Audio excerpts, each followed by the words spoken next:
నమో వెంకటేశాయ నమ. మీ రిచర్ పుల్లారెడ్డి. ఈరోజు మహాభారతం యొక్క గొప్పదనాన్ని గురించి చెప్పాలనుకుంటున్నాను.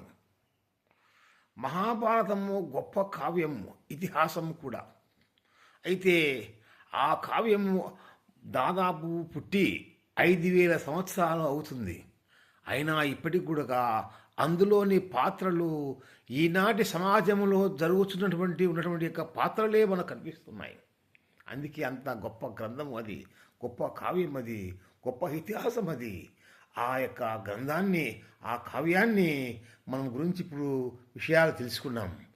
ఎందుకంటే మహాభారత యుద్ధం అయిపోయిన తర్వాత, కురుక్షేత్ర సంగ్రామం అయిపోయిన తర్వాత బలరాముడు తమ్మునితో అంటున్నాడు, ఏమని, కృష్ణ, నీకు అన్ని విషయాలు తెలుసు కదా, ఎందుకు ఈ యుద్ధం చేసి ఇంతమందిని చనిపోవటం కారకుడయ్యావు అంటే, అప్పుడు కృష్ణుడు అంటున్నాడు, ఏమని, అన్నా, నేను ఒక చెప్తాను విను.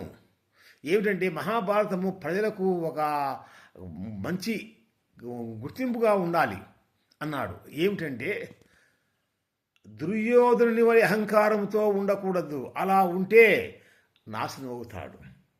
ధర్మరాజు వలె జూదం ఆడకూడదు, అలా జూదం ఆడితే సర్వము కోల్పోతాడు. అలాగనే ధృతరాష్ట్రుని మాదిరి కొడుకు తప్పు చేసినా కానీ చూస్తూ ఊరిక ఉండకూడదు, అలా ఉంటే వంశమే నాశనం అవుతుంది. భీష్ముని వలె, పెద్దగా ఉన్నటువంటి యొక్క భీష్ముని వలె అన్యాయం జరుగుతున్నప్పుడు చూస్తూ ఊరుకుంటే అతనికి పాపం వస్తుంది. అందుకే చివరిలో ఆయన అంపశయ మీద మరణించాడు. ఇంకను ఏ స్త్రీని కూడా అవమానము చేయకూడదు. నిండు సభలో ద్రౌపదిని అవమానము చేసి చివరికి ఆమె యొక్క కోపాగ్నిలో కౌరవులంతా భస్మమైపోయారు. కాబట్టి స్త్రీని ఎక్కడ కూడా అవమానం చేయకూడదు. అలాగనే శిశుపాలుని వలె నోటికొచ్చినట్లు మాట్లాడకూడదు, ఇతరుల్లో మనము దూషించకూడదు. అలా దూషిస్తే శిశుపాలుని వల్లే మనకు మరణము తప్పదు. కాబట్టి ఈ విషయాలన్నీ ప్రజలకు తెలియాలనే ఈ యొక్క యుద్ధము జరిగింది.